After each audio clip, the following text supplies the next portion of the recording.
Hello students, welcome to easy learning classes. I am your Jatin sir. आज के lecture हमारा होगा standard 11th economics chapter number 4 that is supply. ठीक है, चलो शुरू करते हैं आज का लेक्चर।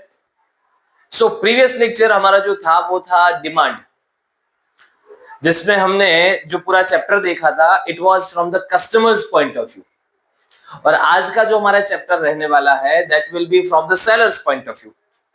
ठीक है, दो अलग अलग लोगों की कहानी है। डिमांड वाला चैप्टर कस्टमर के पॉइंट ऑफ व्यू से, जो चाहता था कि मुझे चीजें कम प्राइस पर मिले। सेलर के जो चाहता है कि मुझे ज्यादा से ज्यादा मेरी प्रोडक्ट ज्यादा से ज्यादा प्राइस पर मेरी प्रोडक्ट बिके। तो दोनों में विरोधाभास है, दोनों का बिहेवियर जो है वो कहीं ना कहीं अपोजिट है।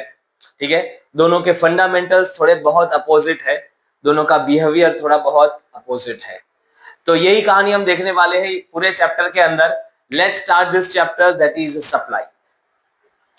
मीनिंग से स्टार्ट करते हैं सप्लाई में। जैसे डिमांड में हमने देखा था कि भाई डिमांड बनने के लिए कुछ इंग्रेडिएंट्स चाहिए आपको, वैसे ही सप्लाई बनने के लिए भी कुछ इंग्रेडिएंट्स चाहिए। सप्लाई मतलब ये माल बेच दिया सप्लाई हो गई, that is also supply, but एक कंडीशन के तौर पर हम बात करें, एक प्रोफेशनल इकोनॉमिक्स की लैंग्वेज में अगर बात करें तो सप्लाई का डेफिनेशन कुछ ऐसा है। ये कहता है कि the amount of quantity a producer is willing and able to sell at a current market price at a current time. ठीक है, if other factors remain constant. ठीक है, मैंने थोड़ा आगे पीछे करके बोला है, बट कहीं ना कहीं भावार्थ कहने का मतलब वही है कि अगर अगर other factors remain constant, assumptions है उसके अंदर, if other factors remain constant stable, then at a producer is the quantity of production a producer is willing and able to sell in the market at a given time and a place, that is called as a supply। मतलब कुल मिला के 4 point इसको याद रखने आपको। वो 4 point यह है कि भी विलिंगनेस होनी चाहिए, एबल होना चाहिए eight a particular time and eight a particular place.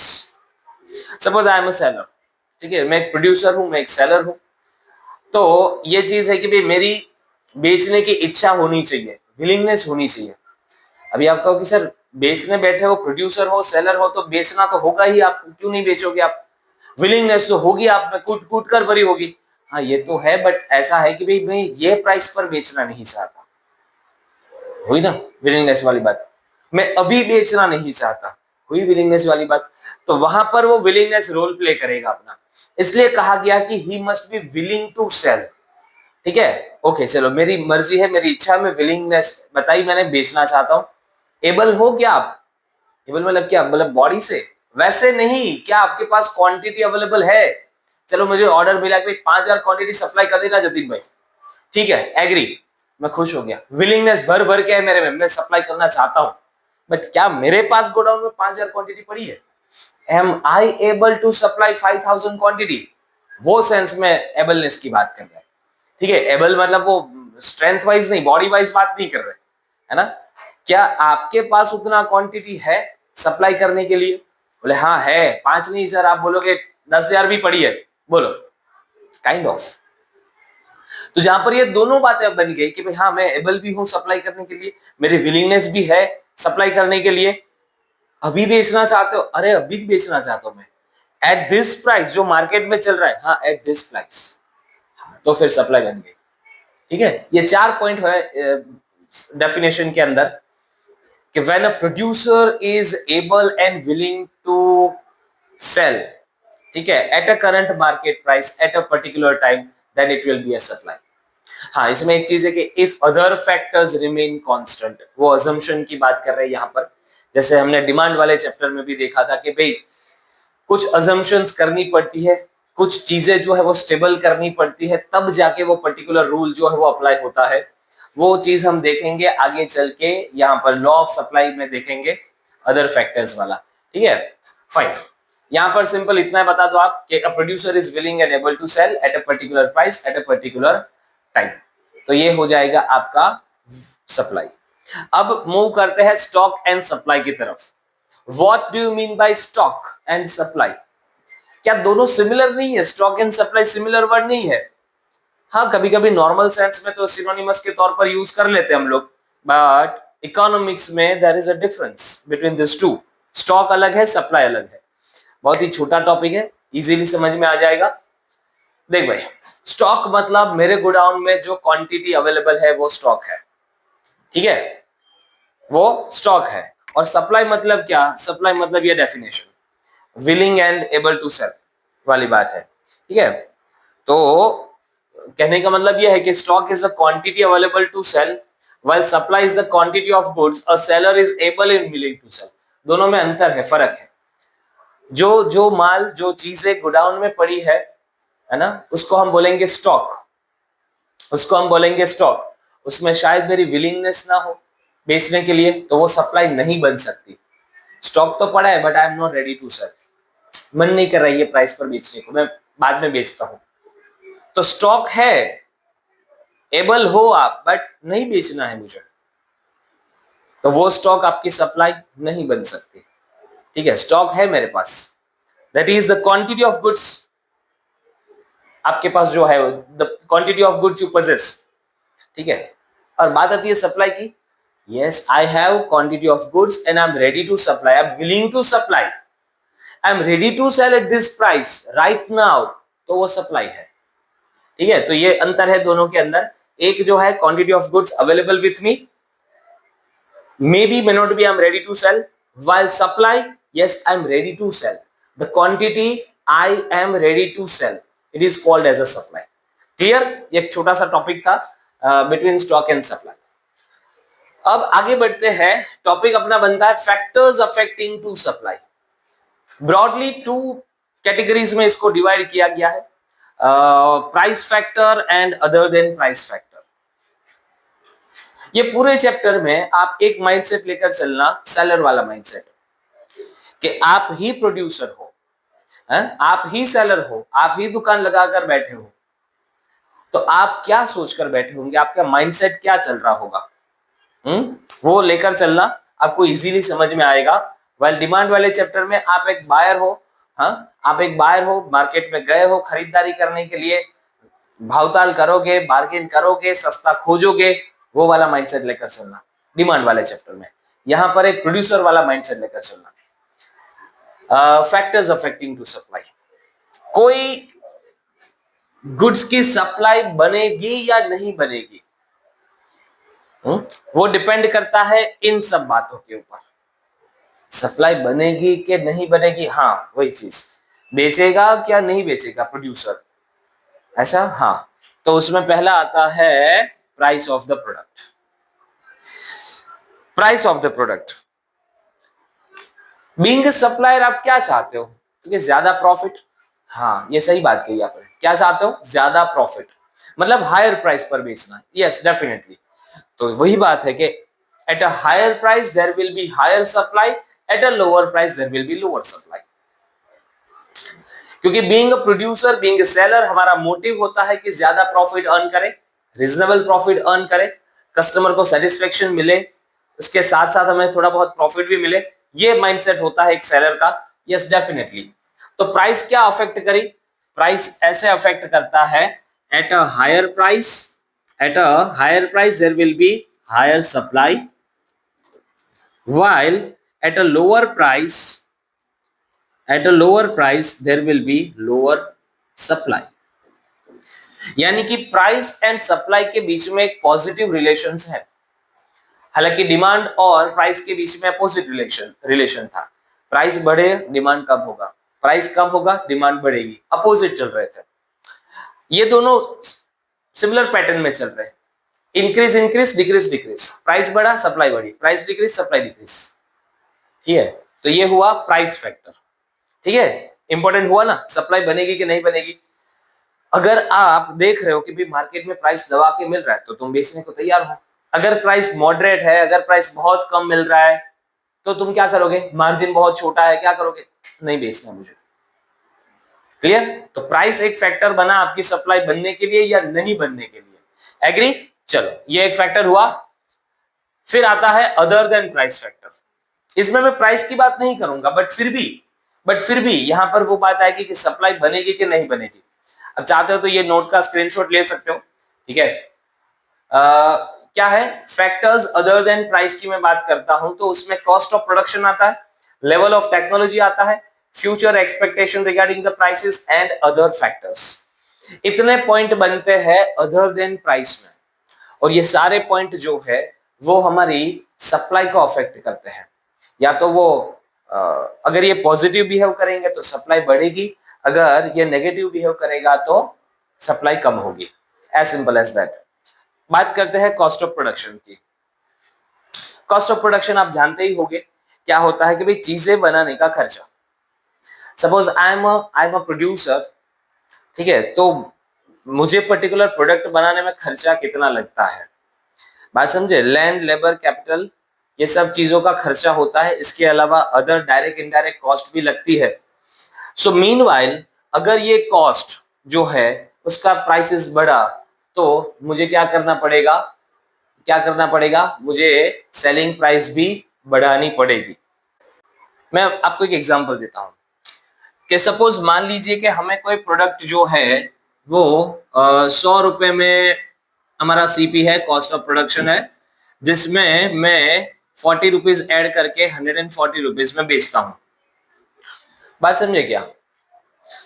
अब अगर अगर अगर कोई मतलब 40 रुपीज का मेरा मार्जिन है, ये आपको समझ में आ गया। 40 रुपीज का क्या है हमारा मार्जिन है।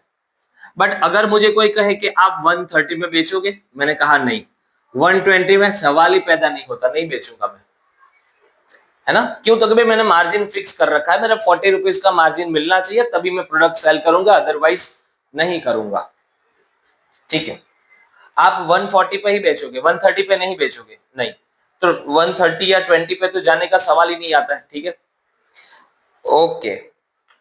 बट अगर मैं कहूं कि आपका सीपी अभी 80 हो गया है तो फिर आप 120 में बेचोगे। अगेन 80 टू 120, 40 रुपीज का मार्जिन मिल गया। क्या आप 130 में बेचोगे, बेचूंगा। तो पहले तो आप मना कर रहे थे 130 पे, 120 पे मना कर रहे थे। Right now you are ready to sell at 120 और 130। How is it possible, just because कि मेरा कॉस्ट ऑफ प्रोडक्शन पहले 100 आता था, अब 80 रुपए आ रहा है, यानी कि कॉस्ट ऑफ प्रोडक्शन जो है वो कम हो गया, सो दैट मैं मतलब कम प्राइस पर भी बेचने के लिए रेडी हूं। मेरा घाटा नहीं है, मेरा लॉस नहीं हो रहा है। मैंने कोई और जगह से मतलब माल खरीदा जहां पर मुझे बार्गेन से बहुत सस्ता मिल गया, जिससे मेरा कॉस्ट ऑफ प्रोडक्शन श्रिंक हो गया। क्या समझे, है ना। सो इन दैट केस मैं क्या कर सकता हूं, देखो मार्केट ऐसा है ना, जब आप कंपटीशन में होते हैं तो वहां पर तुम सेलिंग प्राइस को छेड़छाड़ नहीं कर सकते, सेलिंग प्राइस को ज्यादा छेड़छाड़ नहीं कर सकते अपने प्रॉफिट बढ़ाने के लिए। तो दूसरा तरीका प्रॉफिट बढ़ाने का क्या है पता है आपको, बहुत सीक्रेट है। क्या तरीका है पता है आपको, अपना कॉस्ट ऑफ प्रोडक्शन कम कर लो। ये जो बड़े बड़े कंपनीज होते हैं, बहुत बड़े बड़े कंपनीज, वो अपना रॉ मटेरियल्स लेकर जो भी उसकी मेकिंग कॉस्ट में यूज होने वाली चीजें हैं, उनको इतने सस्ते में खरीदते हैं, बार्गेन करके, नापतोल करके, एनालिसिस करके, कि जिसमें उसका मार्जिन छुपा होता है। क्योंकि वो चाहते कि मेरा सीपी जितना मेरे काबू में रहेगा, जितना मेरे कंट्रोल में रहेगा, मैं उतना मार्केट में खेल पाऊंगा। अब आपने जो तरीका ढूंढा है 80 वाला, बाकी लोगों को तो 100 में ही मिल रहा है, वो 140 से नीचे बेच ही नहीं पा रहे, आपकी तरह वो मना ही कर रहे हैं। बट आपने कहीं से जुगाड़ करके तरीका ढूंढ लिया, 80 में पड़ रहा है आपको भी, तो भाई तुम तो 130 पे भी बेच सकते हो, तो और प्रॉफिट है। 120 में भी अगर बेचोगे ना, तब भी तुम्हारा मार्जिन खराब नहीं हो रहा है, तब भी उतना ही मार्जिन मिल रहा है जितना 140 पे मिल रहा था। समझ रहे हो, 140 पे बेचोगे तो बहुत तगड़ा मार्जिन मिलेगा, 130 पे भी अच्छा मिलेगा, और 120 पे तुम्हारा नॉर्मल जो पहले मिलता था वही मार्जिन रहेगा। बट एडवांटेज प्लस पॉइंट तुम्हारे पास ये होगा कि बाकी लोग 140 में बेच रहे हो, तुम 130 120 पर बेच रहे होगे, तो कस्टमर सीधा डाइवर्ट होकर तुम्हारी तरफ चले आएंगे, भाई तुम इतना सस्ते में बेच रहे हो, प्लस वही क्वालिटी भी दे रहे हो तुम, है। This is the market, this is the game, यहां पर खेला जाता है, समझे, यहां पर खेला जाता है। सो कॉस्ट ऑफ प्रोडक्शन एक बहुत बड़ा रोल प्ले करता है। जरूरी नहीं कि भाई मैं चीजें बना रहा हूं तो उसी में कॉस्ट ऑफ प्रोडक्शन होगा। सपोज मैं एक होलसेलर हूं, मैं एक रिटेलर हूं, तो मैं जहां से माल खरीदता हूं उसकी कॉस्ट, वो मेरा कॉस्ट ऑफ प्रोडक्शन हो गया। मुझे कितने में पड़ता है वो मुझे जानना है ना। तो मैंने कोई और सप्लायर ढूंढ लिया, मैंने कहीं और मार्केट छान लिया कि जहां से मुझे सस्ता मिलने लगा पहले से। मैंने मार्जिन में कोई कटौती की नहीं, मैंने वहां पर कॉम्प्रोमाइज किया नहीं, मैंने क्वालिटी कॉम्प्रोमाइज की बिल्कुल भी नहीं। देखो कस्टमर भी खराब नहीं होनी चाहिए, ऐसा नहीं कि क्वालिटी में तुम खराब करके सस्ता बेचो ना, अपना मार्जिन तोड़ के तुम बेचो ना, मार्जिन भी वही रखा, क्वालिटी भी सही दी, और फिर भी मैं कम प्राइस पर बेचना जानता हूं। That is called as a cost of production. ये होता है बिजनेस। समझे क्या? चलो बहुत बढ़िया। अभी आगे चलते हैं कि level of technology. Level of technology भी यही से रिलेट करता है, इसी बात से रिलेट करता है, इसमें ज्यादा अलग कुछ नहीं है। क्या कहा जाएगा भाई, मुझे एक बात बताओ, टेक्नोलॉजी से क्या फायदा होता है? काम आसान हो जाता है सर, फायदा है ना। हाँ, थोड़ी और ज्यादा प्रोफेशनल चीजें मिलती है, मतलब ढंग से मिलती है। ओके, दूसरा टाइम बच जाता है। ओके, और कॉस्ट ऑफ प्रोडक्शन डाउन होना, ये तो मैंने आपको बता दिया। टेक्नोलॉजी आने से फायदा तो होगा ना, आपका सीपी कम होगा, काम कम होगा, आप कुछ लेबर की जगह पर ये मशीन काम कर लेगा, टेक्नोलॉजी से काम हो जाएगा, तो वहां पर आपका कॉस्ट कटिंग हो गया। तभी तो न्यू टेक्नोलॉजी हम लाएंगे, अडॉप्ट करेंगे। बाकी तो मैं लेबर को भी दे रहा हूं, टेक्नोलॉजी भी अडॉप्ट कर रहा हूं, तो डबल डबल कॉस्ट में क्यों बेयर करूं? हम टेक्नोलॉजी कब अडॉप्ट करेंगे? When we find it suitable, when we find कि ये तो हमारे फायदे का है, इससे मुझे कुछ ना कुछ तो फायदा हो रहा है, या तो कॉस्ट ऑफ प्रोडक्शन में, या मार्जिन में, या फिर प्रोडक्ट को और बेटर बनाने में। ठीक है, यही तो होता है टेक्नोलॉजी। सो मीनवाइल, क्या मैं यही बात टेक्नोलॉजी के बारे में भी बोल सकता हूं कि भाई मैंने, चलो एक एक एंगल बताता हूं कि मैंने 140 में ही बेच रहा हूं, 140 में बेच रहा हूं, बट क्वालिटी जो प्रीवियसली बेच रहा था, बाकी लोग जो बेच रहे उससे बेटर क्वालिटी में बेच रहा हूं। बताओ अभी, तो ये भी एक प्लस पॉइंट हुआ। दो मैंने प्राइसेस 140 से 130 120 नहीं किया, बट क्वालिटी आपको वो अपग्रेडेड दे रहा हूं ना मैं। हाँ, तब भी कस्टमर अट्रैक्ट होंगे आपसे, तब भी कस्टमर अट्रैक्ट होंगे आपसे। हालांकि वो क्वालिटी जो आप बेच रहे हो ना 160 वाली, 160 वाली है जो आप 140 में बेच रहे हो। How is it possible? 160 वाला 140 में कैसे बेच रहे हो? Because I have adopted newer technology, जिससे मुझे ये फायदा हुआ। बढ़िया चीज है ना। ये होता है फायदा, कि टेक्नोलॉजी आने से एक तो काम स्पीडी हो जाएगा, स्मूथ हो जाएगा, सस्ते में पड़ेगा, बेटर टेक्नोलॉजी मिलेगी, अपग्रेड वर्जन मिलेगा, and this is what the people are looking for. यही सब चीजें वो मार्केट में खोजते हैं, ढूंढते हैं, है ना, और इसी से कस्टमर को अट्रैक्ट किया जाता है। ये है सीक्रेट बिजनेस का। तो लेवल ऑफ टेक्नोलॉजी एक फैक्टर रहेगा जिससे आप मोर नंबर ऑफ कस्टमर अट्रैक्ट कर सकते हो, आप अपनी सप्लाई बढ़ा सकते हो। एक चीज माइंड में फिट बिठा लो कि भाई तुम प्राइसेस मार्केट में सेट नहीं कर सकते। जो मार्केट प्राइस चला आ रहा है, जो बाकी लोग बेच रहे हैं जिस प्राइस पर, तुम्हें भी वहीं पर कंफर्टेबली सेल करना होगा। तो तुम अगर ये कहो कि यार मैं मार्जिन बढ़ाने के लिए सेलिंग प्राइस बढ़ा दूं, तो वो तो तुम अपना ही मतलब नुकसान कर रहे हो, क्योंकि कस्टमर खुद जानता है कि तुम इतने में बेच रहे हो, बाकी लोग तुमसे सस्ता बेच रहे हो यही प्रोडक्ट। समझे क्या? तो हमें क्या करना पड़ेगा, हमें उतने ही सेलिंग प्राइस पर कुछ दूसरा जो तरीका है, दूसरा जो एंड है, एक एंड सेलिंग प्राइस है, दूसरा एंड मेरा सीओपी है, कॉस्ट ऑफ प्रोडक्शन। तो तुम्हें कॉस्ट ऑफ प्रोडक्शन में कुछ काम करना पड़ेगा, उसको हो सके उतना श्रिंक करना पड़ेगा by using newer technology also. ये दोनों पॉइंट एक दूसरे से मतलब काफी कनेक्टेड है, दोनों का पर्पस तरीका कहीं ना कहीं यही पर घूम फिर कर आता है, कि जो सप्लाई तुम पहले अनकंफर्टेबल थे 140 में बेटर क्वालिटी बेचने के लिए, यहीं पर तुम हम बहुत खुशी खुशी बेच रहे हो अभी। Now you are ready to sell more number of units at the same price.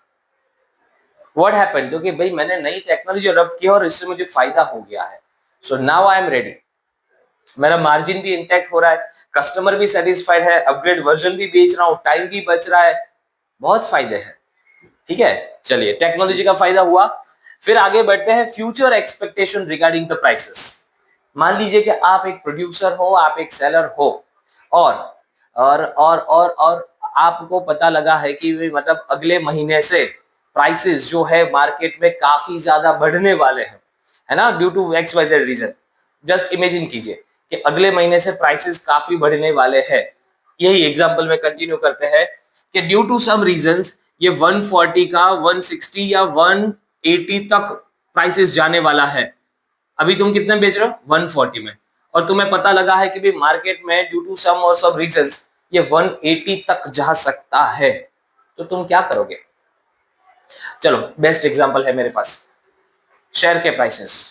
Share के प्राइसेस अभी तुम लेकर बैठे हो, अभी 140 प्राइस है, इसमें भी तुम्हें प्रॉफिट मिल रहा है, बट सुनने में आया कि 15 दिन रुक जाओ, अभी क्वार्टरली रिजल्ट आने वाले हैं, कंपनी बहुत बढ़िया प्रॉफिट किया है, ये प्राइसेस 180 200 तक भी जा सकता है, तो तुम क्या करोगे? अभी बेचोगे कि थोड़ा 15 दिन रुक जाओगे?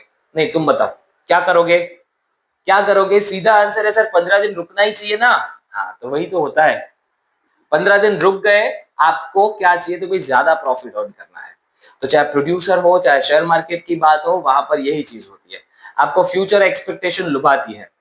और वहीं पर आपको एक रिवर्स ट्रिक भी सिखा देता हूं, इस वाइस वर्सा।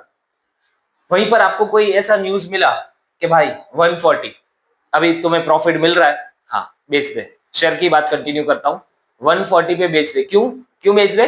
क्योंकि क्वार्टरली रिजल्ट बहुत खराब है, प्राइस गिरने वाला है, शायद ये 80 तक भी चला जाए। ओहो, तो ये जितने पर अभी है ना उतने पर तू निकाल दे, ठीक है? तो तुम अभी भी इतने प्राइस पर सेल करने के लिए तैयार हो गए। एग्री और नॉट? ये चीज होती है। तो फ्यूचर एक्सपेक्टेशन अगर ये कहता है कि भाई आगे मार्केट में प्राइसेस बढ़ने वाले हैं, तो तुम करंट सप्लाई को रोक दोगे, फ्यूचर में सप्लाई करोगे। और अगर तुम्हें ये लगता है, ये इंफॉर्मेशन है कि आगे चल के प्राइसेस कम होने वाले हैं, गिरने वाले हैं, तो तुम अभी सप्लाई को बढ़ा दोगे, ठीक है? ये चीज है। आते हैं अदर फैक्टर्स की तरफ। अदर फैक्टर्स में हम बोल सकते हैं कि भाई गवर्नमेंट पॉलिसीज हो गई, एक्ट हो गए, डिफरेंट काइंड ऑफ एक्ट हो गए, लेबर एक्ट हो गए, then after we can say मतलब PUC हो गया, पोल्यूशन कंट्रोल एक्ट हो गया, ब्ला ब्ला ब्ला, अलग अलग टाइप के एक्ट। अगर ये एक्ट, ये पॉलिसी, टैक्स स्ट्रक्चर, ये अगर हमारे फेवर में रहा, अगर ये हमारे फेवर में, फॉर एग्जांपल टैक्स में कटौती आ गई, कुछ चीजें सस्ती हो गई, कुछ चीजों से गवर्नमेंट ने टैक्स हटा दिया, तो भाई तुम्हारी प्रोडक्ट हो गई सस्ती, तुम्हारी प्रोडक्ट हो गई सस्ती। सस्ती होने की वजह से तुम्हारा मार्जिन भी बढ़ गया, सामने कस्टमर भी खुश हो जाएगा, ठीक है? तो तुम 140 का जगह पर कहीं ना कहीं 130 पर भी बेचने के लिए खुशी खुशी तैयार हो, कोई दिक्कत नहीं है मुझे। क्यों? तो कि आगे से मेरे को सस्ता मिल रहा है, टैक्स कम हो गया ना अभी, तो कस्टमर भी खुश हो जाएगा, उसको भी सस्ता पड़ेगा, तुम्हें भी मतलब सही प्राइस पर मिल रहा है अभी प्रोडक्ट, है ना? वाइस वर्सा, रिवर्स देखो, सरकार ने टैक्स बढ़ा दिया आपकी प्रोडक्ट के ऊपर, तो अभी 140 में नहीं बेच सकता, मुझे 150 में बेचना पड़ेगा। बात समझे क्या? 140 पर मैंने सप्लाई करना बंद कर दिया, नॉट ओनली मी, बाकी लोगों ने भी बंद कर दिया सप्लाई करना। अब 150 से नीचे मैं नहीं बेच सकता। क्या यार लूट मचा रखी है भाई, मैंने कोई प्रॉफिट मार्जिन नहीं बढ़ाया, ये तो सरकार ने टैक्स बढ़ाया इसलिए 140 का 150 हो गया, मेरा मार्जिन तो अभी भी वही है। पहले मुझे 100 रुपए में पड़ रहा था, 140 में बेच रहा था, अभी मुझे 110 में पड़ रहा है तो मैं 150 में बेच रहा हूँ, मार्जिन तो मैंने उतना ही रखा है, मैंने कहा मार्जिन बढ़ाया, ठीक है? तो ये होता है भाई कि अदर फैक्टर्स के जहां से तुम्हारी सप्लाई डिसाइड करेगी कि बढ़ेगा या नहीं बढ़ेगा। आई होप कि आपको ये समझ में आया होगा, ठीक है? अब एक छोटे से टॉपिक की तरफ चलते हैं, that is individual supply and market supply. बहुत सिंपल है, बहुत ज्यादा सिंपल टॉपिक है, कुछ नहीं रखा इसके अंदर। मान लीजिए कि पर्सन सोनू, मोनू एंड मीनू, ये तीन अलग अलग पर्सन है, ठीक है? सोनू की सप्लाई की दुकान है, इंडिविजुअल सप्लाई। मोनू की दुकान है, वो सप्लाई कर रहा है, इंडिविजुअल सप्लाई। मीनू की दुकान है, वो सप्लाई कर रही है, इंडिविजुअल सप्लाई, ठीक है? तो जब आप पर्सनली किसी पर्सन के बारे में बात कर रहे हो, फर्म के बारे में बात कर रहे हो, तो वो इंडिविजुअल सप्लाई होती है, ठीक है? बट मैं कहूं सोनू प्लस मोनू प्लस मीनू, तीनों की सप्लाई को मैं प्लस करके अगर बताता हूं, तो वो बन जाएगी आपकी मार्केट सप्लाई। ये बात समझ में? जब आप इंडिविजुअल लेवल पर बात करते हो तो वो होती है इंडिविजुअल सप्लाई, जब आप कलेक्टिव बात करते हो, सभी को मिला के बात करते हो, तो वो हो जाती है मार्केट सप्लाई।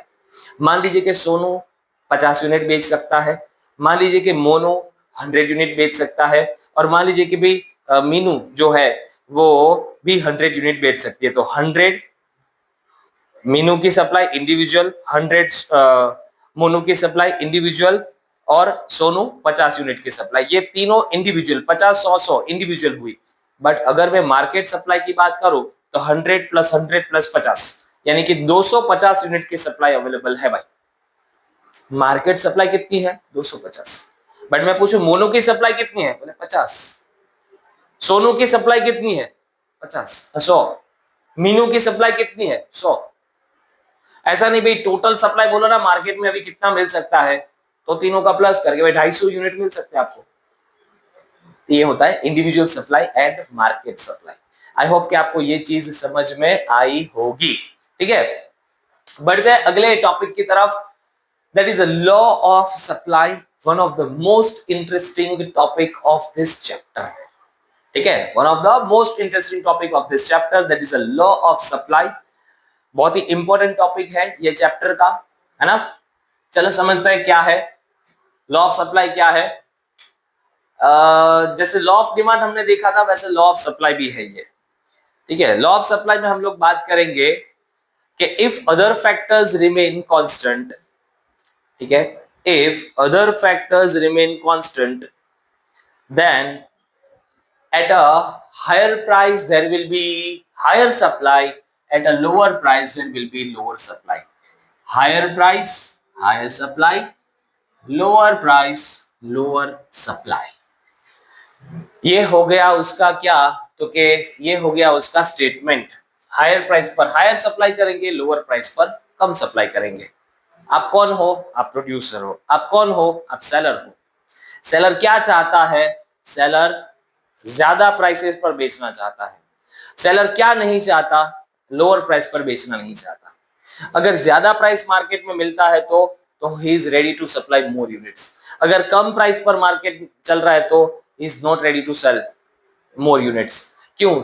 तो कि भाई हायर प्राइस पर मार्जिन बढ़ जाता है, प्राइसेस बढ़ने से मार्जिन बढ़ जाता है, प्रॉफिट बढ़ जाता है।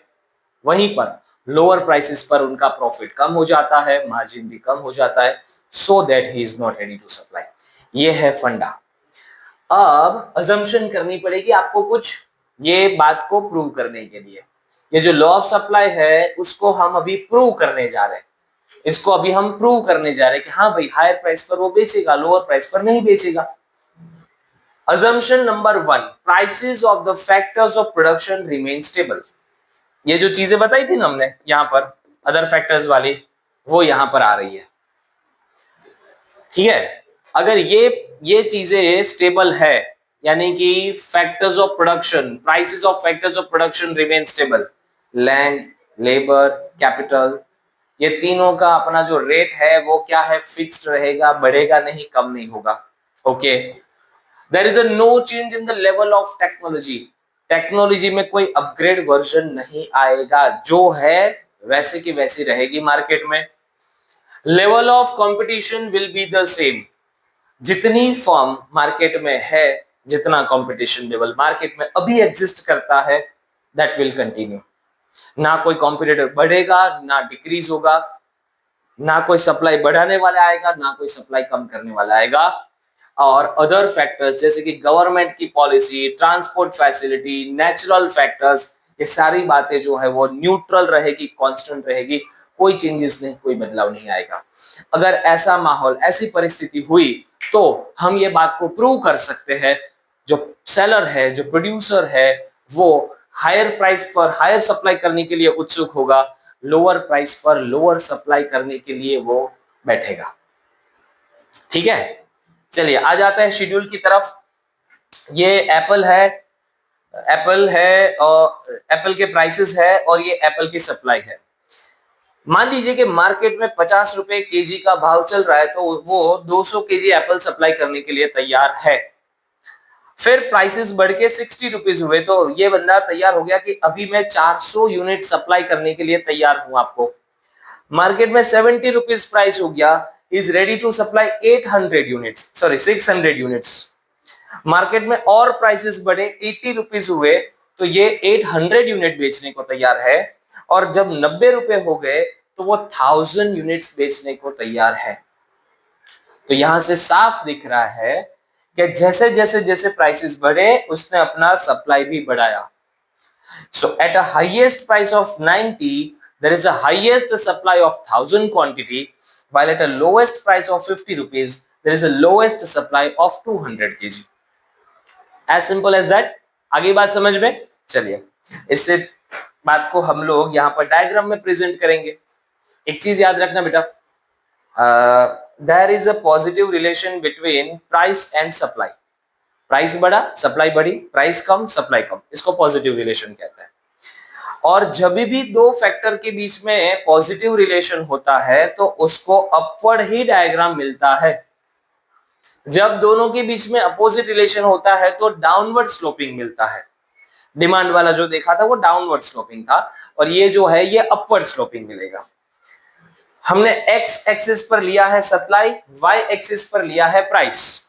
ठीक है, सप्लाई को हमने पोस्ट कर दिया यहाँ पर 2 से लेकर 200 से लेकर 1000 यूनिट्स तक, और प्राइसेस को मैंने रख दिया 50, 60, 70, 80 और 90.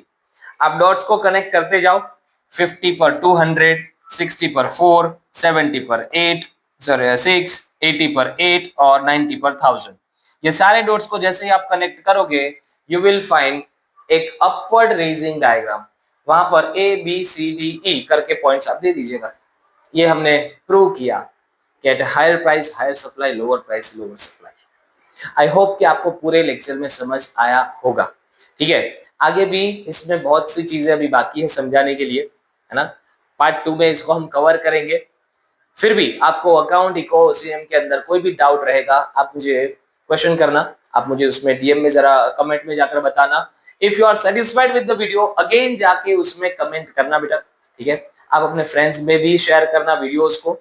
सब्सक्राइब कर लेना ताकि आपको आगे भी नोटिफिकेशंस जो है वो प्रॉपर्ली टाइम टू टाइम मिलते रहेंगे, है ना. मिलते हैं अगले लेक्चर में. Till then take care, bye bye.